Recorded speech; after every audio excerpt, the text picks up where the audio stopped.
Iya, karena apalagi tugas negara selain mencerdaskan kehidupan bangsa dan memelihara fakir miskin. Karena kita sudah merdeka, jadi pemerintah nggak ada lagi urusan dengan diplomasi mencari legitimasi kemerdekaan. Hanya demi itu, dan itu terhubung langsung dengan ide republik, res publica, urusan publik. Yang pertama kali jadi urusan publik adalah keadilan. Jadi saya memang mengatakan itu, bahwa tugas pemerintah cuma dua: cerdaskan kehidupan bangsa, lalu pelihara fakir miskin. Udah, itu pelaksanaan dari keadilan sosial, itu pelaksanaan dari keinginan untuk ikut mencerdaskan dunia. Harus dengan lebih dahulu mencerdaskan kehidupan bangsa. Hanya itu. Dengan kata lain, pemerintah mesti cerdas dulu baru dia bisa mencerdaskan kehidupan bangsa. Pemerintah harus adil dulu baru dia bisa membagi keadilan pada rakyat. Jangan keadilan diambil duluan, sisanya adalah untuk rakyat. Oke, ada soal lain.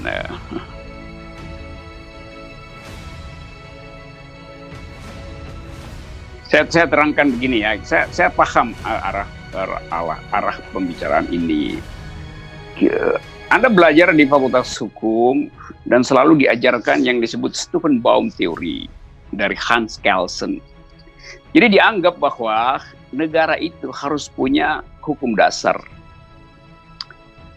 harus punya nilai bernegara dasar, Staatsfundamental Norm. Karena kita ingin agar supaya ada hierarki mengikuti teori dari Hans Kelsen, maka kita cari-cari cara untuk menyepadankan pikiran Hans Kelsen tentang legal fiction supaya ada yang mengikat keutuhan dari sistem perundang-undangan kita. Lalu kita tempatkanlah di atas Pancasila adalah Staatsfundamental Norm. Kritik saya adalah di dalam teori Kelsen, saya belajar filsafat neo-Kantianisme dari Hans Kelsen. Cita-cita luhur negara yang menjadi dasar dari kehidupan bernegara itu adalah fiksi, itu adalah hipotesis. Jadi dia tidak nyata, dia berfungsi sebagai regulatif ideal. Di dalam filsafat Immanuel Kant disebut sebagai ide yang mengatur. Tetapi ide itu tidak bisa dimaterialkan. Jadi itu angan-angan yang diikat di dalam imajinasi kita dalam berbangsa, dan dia menjadi acuan kultural bersama. Nah, problem dengan Pancasila itu dibuat jadi dia konkret, tidak abstrak. Padahal ide dasar negara harusnya abstrak. Jadi kritik saya pertama adalah Pancasila tidak bisa disebut sebagai Staatsfundamental Norm. Karena dia dibuat, bahkan ada tahun lahirnya 1 Juni 45 atau 18 Agustus 45. Kalau mau pakai dua versi, tapi yang jelas dia dibuat dan disusun secara verbatim. Ada 5 sila di situ. Nah, itu kritik pertama saya, bahwa itu tidak kompatibel dengan teori Hans Kelsen yang mengandaikan itu harus difiksikan, jangan dikonkretkan.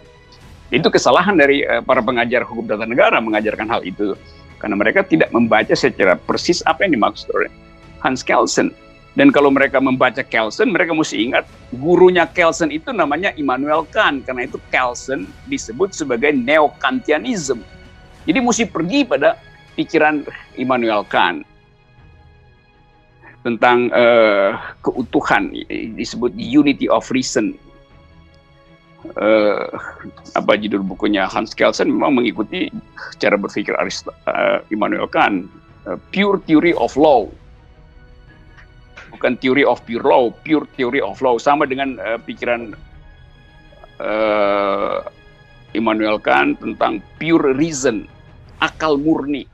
Jadi hukum murni itu tidak boleh ada di dalam dunia nyata. Jadi itu soal pertama. Yang kedua, saya menyebut bahwa Pancasila itu bukan ideologi negara karena nggak ada dokumen yang menyebutkan Pancasila itu ideologi negara.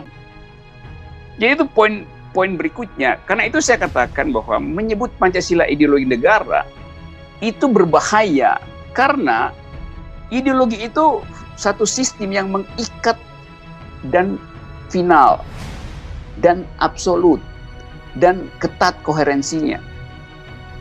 Nah, kalau kita periksa Pancasila misalnya, itu kita akan temukan dan kita akan kecewa kalau dibilang Pancasila ideologi, karena saya akan bisa tunjukkan bahwa itu artinya ideologinya bolong, bertentangan. Sila pertama ketuhanan yang Maha Esa, sila keempat adalah kerakyatan, demokrasi, maka itu pasti bertentangan, karena dalam demokrasi orang boleh tidak bertuhan, itu soal prinsipil.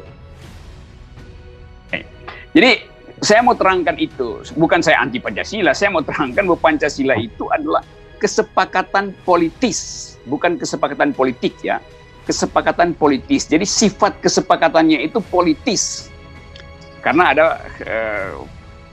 deadlock di dalam konstituante, lalu ada semacam agreement di antara kaum sekuler dan kaum agamis untuk menjadikan Pancasila sebagai pilihan yang paling moderat pada waktu itu. Jadi hanya semata-mata demi genealogi dari Pancasila dan semata-mata demi keutuhan logika, maka saya katakan Pancasila bukan ideologi. Lalu saya tambahkan, kalau dia ideologi, mana dokumennya? Bung Karno bilang filsafat negara, bukan ideologi. Bung Karno tidak sebut Pancasila itu ideologi. Soeharto mengatakan itu asas negara, bahkan disebut asas tunggal, dengan sendirinya asas itu tunggal, itu juga redundant menyebut asas tunggal, asas negara. Tidak ada orang yang Pancasila itu ideologi, karena ada konsekuensinya. Kalau saya belajar teori ideologi, ideologi itu harus bertahan di dalam pikiran manusia, masuk dalam sistem psikologinya, dan terlihat di dalam bentuk aplikasi praktisnya. Ideologi itu ekonomi, politik. Nah, sekarang kalau kita tanya ekonomi Pancasila itu apa, politik Pancasila itu apa, kan itu nggak bisa tuh, nggak bisa diuraikan secara detail. Padahal ideologi menuntut keketatan itu, koordinasi antara pikiran dengan realita, itu yang nggak ada tuh. Dulu Presiden Soeharto berupaya untuk mematerialkan Pancasila dengan membuat poin-poin, bahkan mengatur perilaku warga negara dengan Pancasila, dan itu gagal. Karena hanya rejim yang otoriter yang berhasil memakai ideologi yang disebut ideologi negara. Jadi kalau dibilang mau pakai negara, mau berideologi, ya bisa, tapi kita mesti jadi otoriter dulu supaya bisa dipaksakan, karena dia mesti dipaksakan. Negara yang berideologi cuman Korea Utara dan fasisme, Hitler, yang setahu saya. Yang lainnya nggak ada ideologinya. Amerika ideologinya apa? Nggak ada. Jerman sekarang nggak ada ideologi, Inggris nggak ada ideologi, Perancis segala macam. Amerika apa ideologinya? Kesepakatan dasar ada, tetapi menyebut dengan konsep ideologi itu salah kaprah. Itu kritik saya pada mereka yang ngotot bahwa Pancasila ideologi negara. Saya akan bantah itu secara akademis, bukan secara politis, itu ya.